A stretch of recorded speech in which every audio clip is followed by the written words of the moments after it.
করব কিভাবে। প্রেসার বোর্ডে হামিং প্রবলেমটা অনেকেই বলেছেন, আর আমি অনেকবারও বলেছি যে হামিং প্রবলেম যে প্রবলেমটা আসছে সেই প্রবলেমটা সলভ করার 3-4টা কারণ থাকে সেই হামিং বা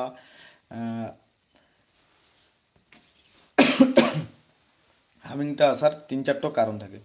প্রথম কারণ হচ্ছে যে কোনো প্রেসার বোর্ডে যখনই আপনারা পাওয়ার সাপ্লাই ইউজ করবেন তখন আপনাকে যদি আপনি 12-0-12 ট্রান্সফর্মার ইউজ করেন, 12-0-12 ট্রান্সফর্মার ইউজ করেন, তাহলে এই ট্রান্সফর্মারটাকে আপনাকে 750 মিলি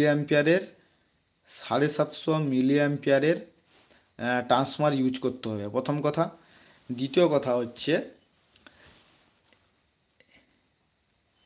এইখানে যে আপনারা ফিল্টারটা করবেন, ডায়োড ডায়োড 1 অ্যাম্পিয়ারের ডায়োড ইউজ করবেন। 1 অ্যাম্পিয়ারের ডায়োড ইউজ করার পরে যে ফিল্টারিংটা করবেন, ফিল্টারটা আপনাদের মিনিমাম করতে হবে 2200 এমএফডি ক্যাপাসিটার দিয়ে, 2200 ইউএফ ক্যাপাসিটার দিয়ে আপনাকে ফিল্টার করতে হবে। এবং গ্রাউন্ড টু পজিটিভে একটা 104 পিএফ এবং পজিটিভ গ্রাউন্ড পজিটিভ হয়ে গেল, এবার গ্রাউন্ড টু নেগেটিভ একটা 104 পিএফ দিয়ে যুক্ত করতে হবে, ঠিক আছে। আর তারপরে দ্বিতীয়ত কথা হচ্ছে যখনই আপনারা কোনো প্রেসার বোর্ডে 4558 আইসি ইউজ করছেন, ঠিক আছে, এই যে প্রত্যেকটা 4558 আইসির যে 4 নাম্বার পিনে নেগেটিভ সাপ্লাই এবং 8 নাম্বার পিনে পজিটিভ সাপ্লাই দিচ্ছেন, সেই নেগেটিভ সাপ্লাইটা একটা রেজিস্টারের মাধ্যমে দেবেন, ঠিক আছে। 1 ওহমস থেকে 10 ওহমসের মধ্যে যে কোনো মানের একটা রেজিস্টারের মাধ্যমে পজিটিভ সাপ্লাইটাও যুক্ত করবেন এবং নেগেটিভ সাপ্লাইটাও যুক্ত করবেন, ঠিক আছে।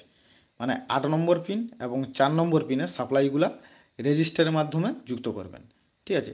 এটা রেজিস্টারটা দেওয়ার কারণ হলো যদি কোনো কারণে হাই অ্যাম্পিয়ার কারেন্ট পাস হয়, হাই অ্যাম্পিয়ার কারেন্ট যদি পাস হয় এবং আইসির মধ্যে যদি ঢুকে যায় তাহলে কিন্তু হামিং প্রবলেম আসতে পারে।